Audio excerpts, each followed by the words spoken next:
Beating Fortnite Reload. Something that has become harder and harder over time.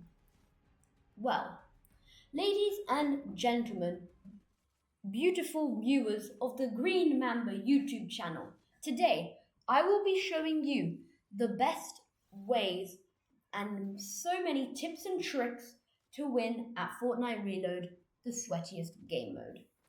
Right, so while I loot up, I'm actually going to talk to you about my drop spot.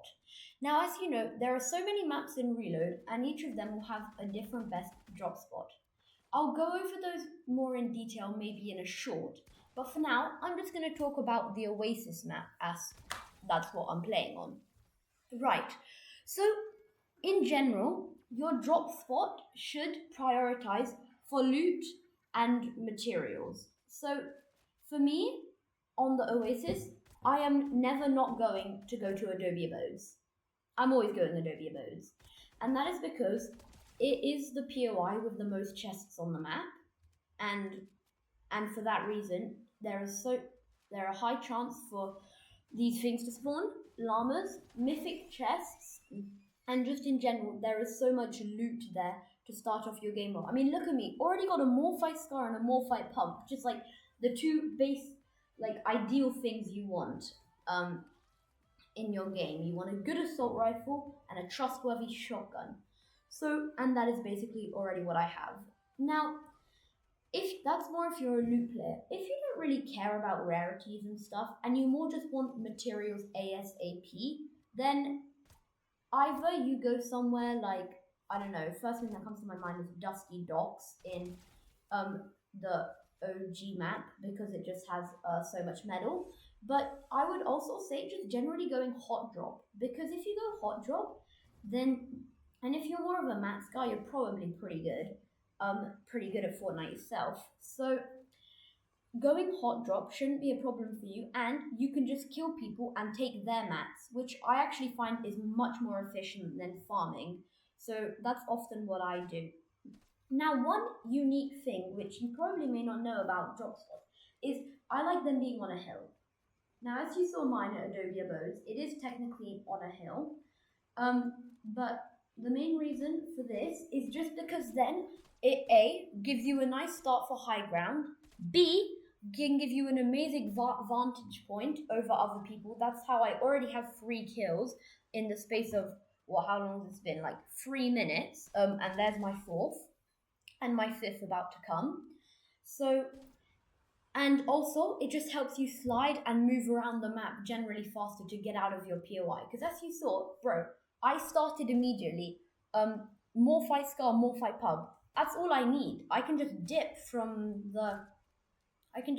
immediately from the POI because I have everything I need. And speaking of Morphite Scar, I now wanted to actually talk to you about the loadout tactic. Now, for loadout, gosh, so many options. And I'm not saying which specific AR you should carry or which specific shoddy. I'm just going to be telling you stuff a bit more broadly, which you should carry. Now, you actually, in Reload, only need 2 guns. Excuse my shot thing. You need a spray weapon, a weapon with some sort of fire rate. So not a shotgun and not a deagle or sniper. So an assault rifle will do, an SMG, it's really just your choice on that one. You see, for my case, I love the striker burst. I love that scope. So this is my item. Then you need a shotgun. Now, I don't know, yeah, there are in some maps like auto, fast fire rate shotguns. I don't recommend them. They're clunky, inaccurate, and inconsistent. And I have high fire rate on my assault rifle or SMG. So that's all I really need. So I recommend taking a shotgun with the word pump in it. So sentimental pump, the pumpity pump, the Morphite pump. If it has the word pump in it, it's good. Okay? That's basically my rule of thumb for shotguns, and definitely what I recommend. Damn, shots are going miles away. So that's gun wise. But then we still have 3 slots available. Now, yes, we are going to be carrying some sort of healing because as much as in Reload you're going to be dealing a lot of damage, you're going to be receiving a lot as well because there's just so many players around and it's a small map, So that's why I would recommend carrying something quite versatile as a heal. So maybe not medkit or minis, but for instance the ramen, you can carry 3, which is the same amount as a big pot, but it first of all gives you the chili effect, which makes you go faster, and can heal you for whites and shield. Or if you want, take a flowberry fizz. Like for me in this case, I have both. That's simply because I unfortunately don't have any mobility. So pick one of those, but if you're really out of options, any heal really would do. Then for our final 2 slots, both of these actually will be used for mobility. Now the first one is going to be for what I like to call it minor aerobic. Maybe if you want to grapple off somebody else's build or just quickly go up and regain height, So a grappler is your best use, I would say, in your best option in this case. Just use a grappler. 10 uses, quite common to find, even though their rarity is epic. And then, so that's basically, and I think that's the best option for that item slot. Then next, you want the big rotate, max pull storm circle, go into another POI, For this, I recommend shockwaves, a wingsuit if you're playing in the surf map, or the teleporting mask if you have access to that. And later on, I'll show you a tactic you can do with that mask and really show you how actually overpowered it is and how you really should be carrying that in your inventory. But I'll get to that when I actually get one of them.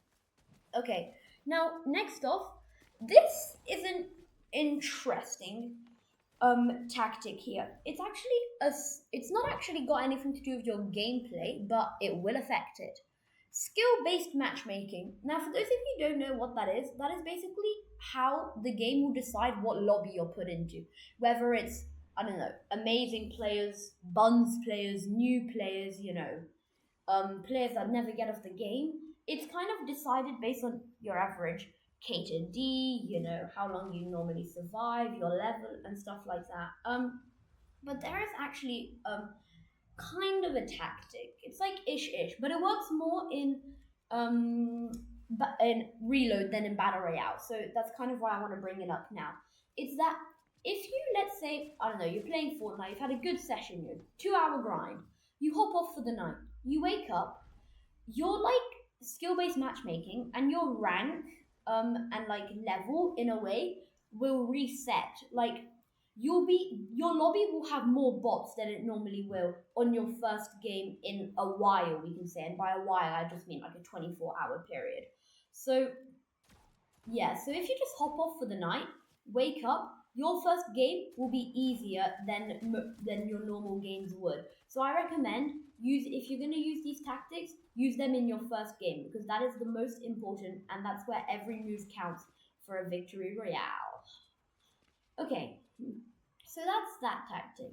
Now, I would like to talk to you about something called defensive yet aggressive. Now, I know what you're thinking, buddy, those are completely opposite words and they do not work together. Well, if you, by using a certain playstyle, you can, and it is very good for wins. Now, what I mean by defensive yet aggressive is this is reload. We are not here to bush camp. We are here, sorry, bush camp dad. We are here to play aggressive and get kills, okay? That's what we're here for.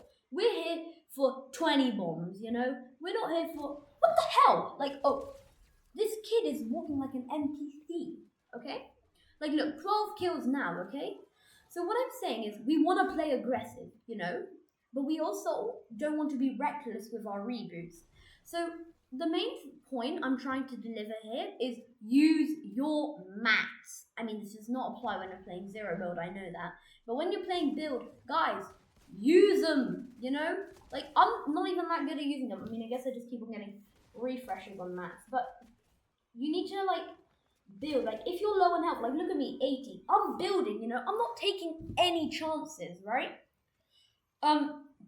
So I'm still playing aggressive. You see, I didn't back out, from those two fights. Even though I was low and in a sticky, tight situation, I still fought, but I built to give me cover, So that's what I'm trying to say is just build just boxes. Sometimes, guys, if you want to just like build a box and just think of thoughts, if you just want to prosper, I don't know, like some philosopher, you can, but just build, okay? That's pretty much it. So if you're not building and you're not winning, then yeah, you gotta be cranking them 90s. All right. So that's defensive yet aggressive. And now for the final tactic, I'm gonna be talking to you about the teleportation tactic. By the way, it's not teleportation, it's lag, bro. Okay, what the hell? Wait, what the? Huh? Wait, what the? I have no clue what's happening. We'll let it slide, okay? So what I'm saying is the teleportation tactic. Now, when you have this in your inventory, what's really handy is that you can like chuck one, I don't know, miles away. Maybe you can make it next to it, to a safe zone, we can say, right? Chuck it to a safe zone, okay? And then once you've chucked it to this safe zone, you can engage in a fight, and you're like, Chipper Jones, gonna engage in a fight, and you'll crack, bam. See, like, guys, you gotta stick with Green Mamba. Hoo hoo hoo. So, and you can just dip immediately and just escape from high pressure moments. And trust me, high pressure moments and intensity is what Reload was built for.